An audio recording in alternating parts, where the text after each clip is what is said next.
Saya kan dipindahin, nggak bayar lagi kan? Iya. Bayar. Nah, ada teman saya namanya Iwan sama anaknya 3 orang, pindahlah dia mau ke Bogor. Akhirnya dia mesti kasih duit sama sopir. Karena si sopir tidak mau membayar apapun. Nah, akhirnya saya protes sama mereka. Ibu-ibu itu bilang, udah lah Pak, nggak usah Pak. Nggak apa-apa Bu, saya bilang. Ini sama-sama mogok. Kita nggak ada yang pengen mogok. Tapi cara sopirnya ini nggak benar. Rupanya salah satunya itu ada istri bekas orang tuanya Kapolda Sulsel rupanya yang orang Makassar itu. Cerita sama saya waktu di Lampung. Kalau macam-macam mereka kupanggilan aku katanya. Tak saya perlu pasti apa tuh bekas pejabat jenderal itu. Saya bilang, nah inilah contoh ya. Akhirnya kami pergilah berangkat dari Muaro Jambi, berangkat menjelang subuh masuk tol Palembang. Wah ini yang paling ngeri. Tiba-tiba ada asap. Rupanya remnya itu kanvasnya itu menggigit, nggak bisa jalan. Berhenti bus, nggak jalan, ngeng gitu kan, nggak bisa lagi jalan. Anak-anak pada nangis di sini. Wah ini bahaya, saya bilang. Saya celah adik saya. Saya bilang adik saya, berapa lama lagi kita ke tol area? 287 km bang, ini tak jelas, mana gelap lagi kan. Saya udah wanti-wanti, kalau ini bau di dalam ini nggak bisa dibuka. Saya bilang buka pintunya dulu sopir, nggak bisa dibuka, macet rupanya apanya. Akhirnya bukalah yang exhaust di atas, nggak bisa juga dibuka, matilah artinya. Nah mulai panik orang kan. Nah, saya berdiri karena saya dulu pernah di Basarnas. Pertama kali harus kita pikirkan tenangkan orang. Tenang belum saya bilang. Yang penting ada kaca pecahkan aja kan. Rupanya salah satu sopir gandeng di belakang marah. Bangun Pak, jangan dipecahkan kok. Loh, saya bilang kaca mobil boleh pecah daripada orang mati. Dia bilang ini ada anak-anak berjerit kan di dalam. Karena bau kan, bau kampas itu kan. Gesekan sama besi itu kan. Kayak kena apalah gitu ya. Jadi nggak main apanya. Akhirnya entah bagaimana bergeserlah pelan-pelan kayak di sorong mobil itu bergerak kan. Saya lumah adik saya, dia bacalah wirid pagi petang itu kan, doain doa lagi semuanya bilang kabar doa lah kami kan, baca semuanya kan. Yang penting dari belakang udah pindah ke depan, udah panik kan, karena di bawah mesin itu kan roda itu kan, kan ya, baunya kan ketahuan tuh luar biasa. Nah saya coba jangan panik, ke depan pindah semuanya, kosong di belakang. Rupanya karena pindah tadi dari Muaro Jambi sebagian penumpang, pintu yang harusnya untuk WC di belakang ketutup barang. Nah adik saya yang biasa pipis, bang gimana tuh bang katanya mau ke belakang. Nah udahlah, nah itu ini contoh nih ya, contoh kecil-kecil, tapi menurut saya ketika kami terjebak di jalan tol Palembang yang masih jauh,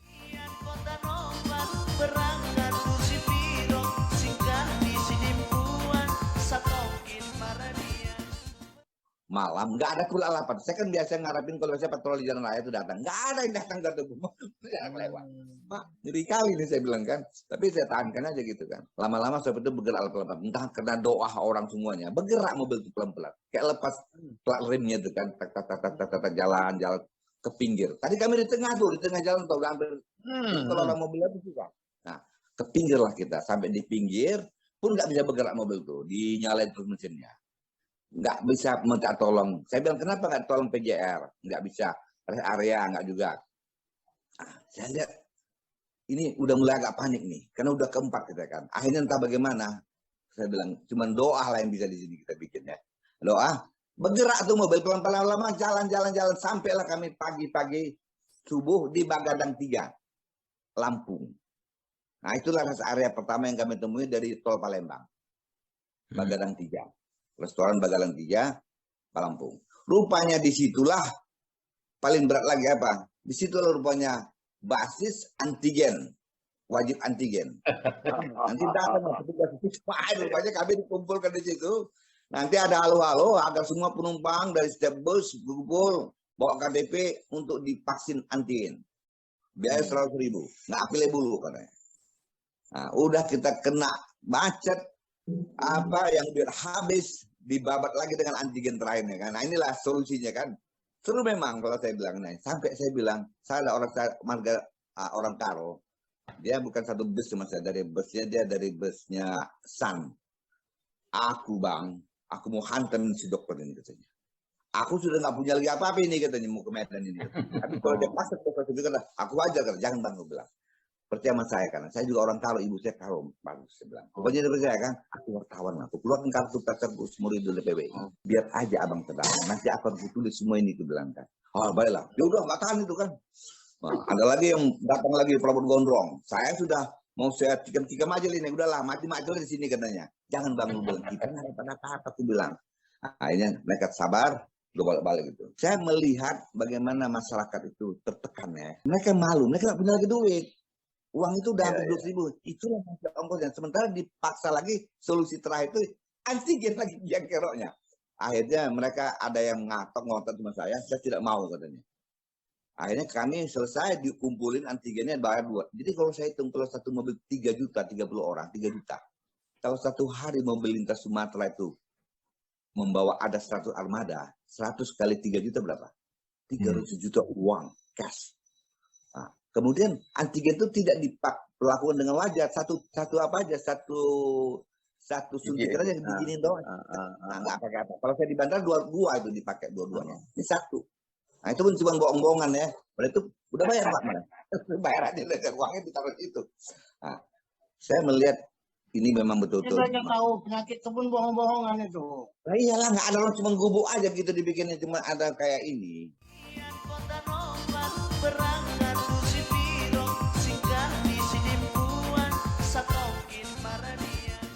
Di dalam belakang restoran Bagadang itu.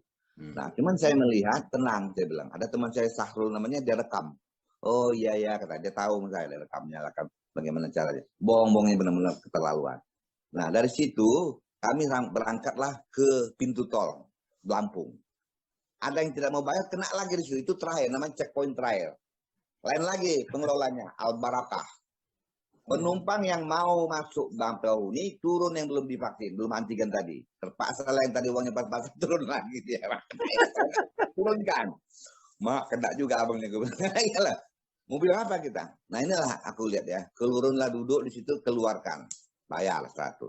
Nah barulah kami los masuk Bakahuni. Dari Bakahuni yang lucunya lagi, ketika kami masuk ke pintu tol menjelang ke kapal, saya berpikir ada cek ulang verifikasi dari petugas kan setelah mendapatkan data kita kan. Nggak ada, cuma ngobrol-ngobrol saya lihat dari jendela, sopir sama petugas, bus pelan aja masuk naik ke kapal. Jadi kertas yang kita bayar 100.000 tadi nggak ada.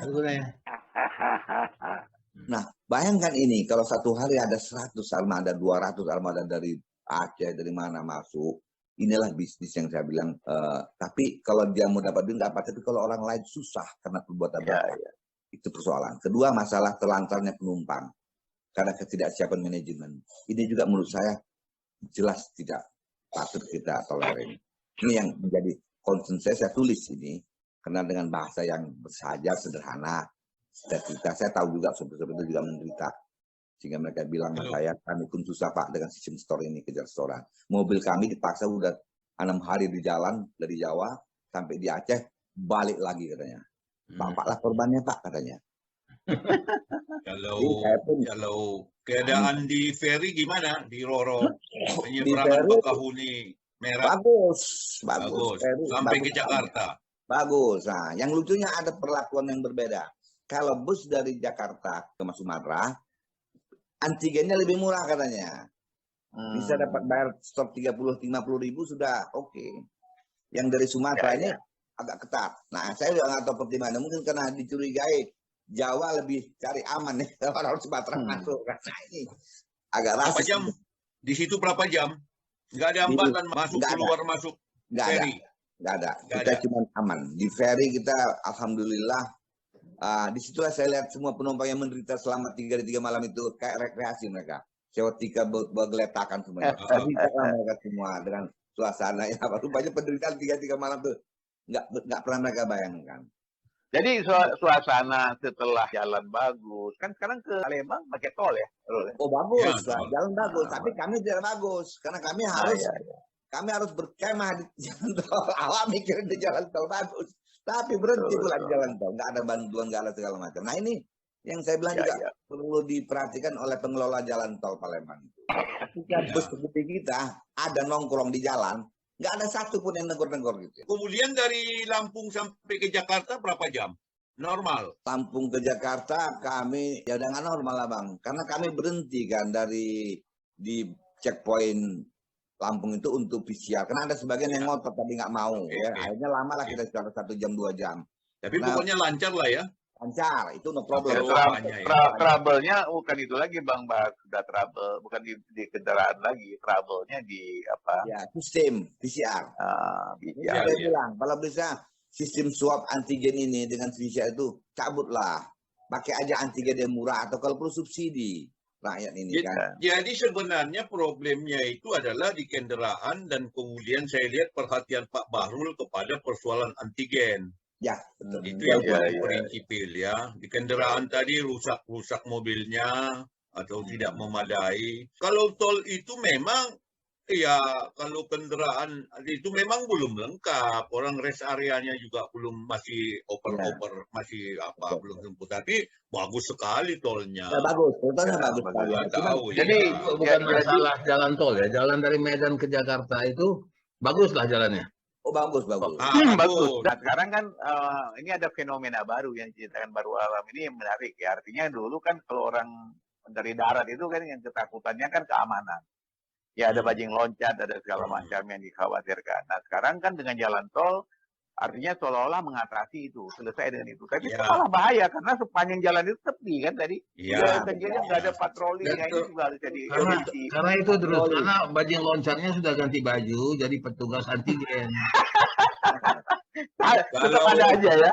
Sebenarnya karena jalan tol Bakahuni ke Palembang jadi, sebenarnya yang rawan itu kan jalur tengah yang dari Kota Bumi kemudian masuk ke Tanjung Enim, ke Lahat. Dan di situ bajing loncat itu juga dulu di situ. Walaupun di jalur kanan ini sebenarnya ada. Cuma memang kalau memang kemudian titik tolak persoalan yang dilontarkan Pak Bahrul, ya baru akrab lagi saya nama ini Pak Isari. Ketika nonton RCTI dulu ya.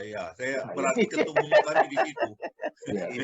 Dulu nggak dijangkut. Problemnya itu sebenarnya persoalan busnya dan kemudian persoalan yang sama-sama kita hadapi pandemi COVID-19 yang bukan hanya beliau di jalanan, kita pun menghadapi ini. Buktinya saya di rumah terus kan. Jadi sebenarnya itu inti ceritanya saya lihat. Kalau bisnya itu memang ya susah untuk kita mungkin salah pilih kan. Kalau saya baca postingannya Pak siapa tadi teman saya yang lama di Jogja, katanya juga bis Aceh itu paling mewah-mewah, justru tapi masyarakatnya miskin. Itu malah dia bilang yang miskin kan yang tidak naik bis. Saya bilang naik bis bagus itu kan kaya. Jadi saya tidak tahu terus terang aja. Yang saya tahu sebenarnya jalur itu kan sebenarnya hanya satu, ALS antar lintas Sumatera sampai ke Bali. Yang dibilang busnya mewah masyarakat miskin itu ada sindiran sih, ada tulisan dari kawan kita juga itu Marlian Awi. Marlian ya.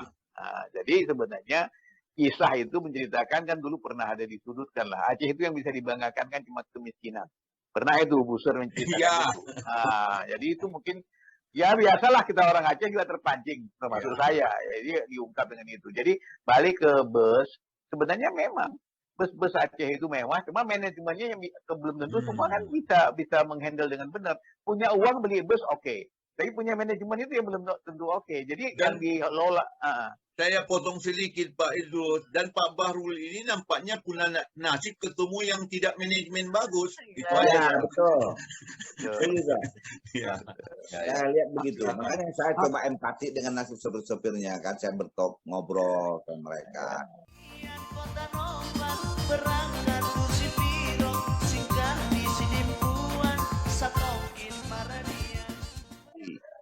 Saya coba. Jangan-jangan kemanapun dia pergi tak bagus semua.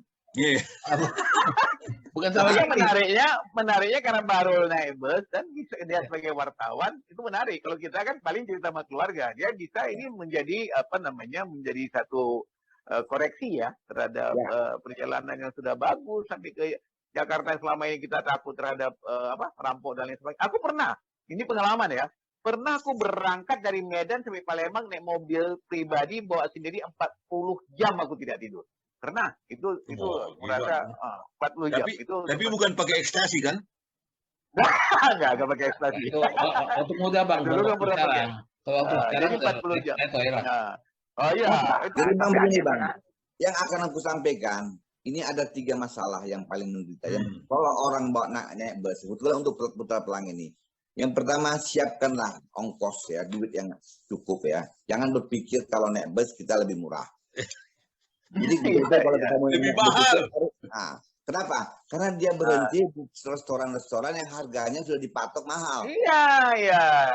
Jadi harus siap-siap. Aku mau kasih tahu gini sedikit. Ini ada lagi ceritanya itu di bus itu. Jadi dia di mana dia berhenti, itu restoran itu mengistimewakan awak busnya.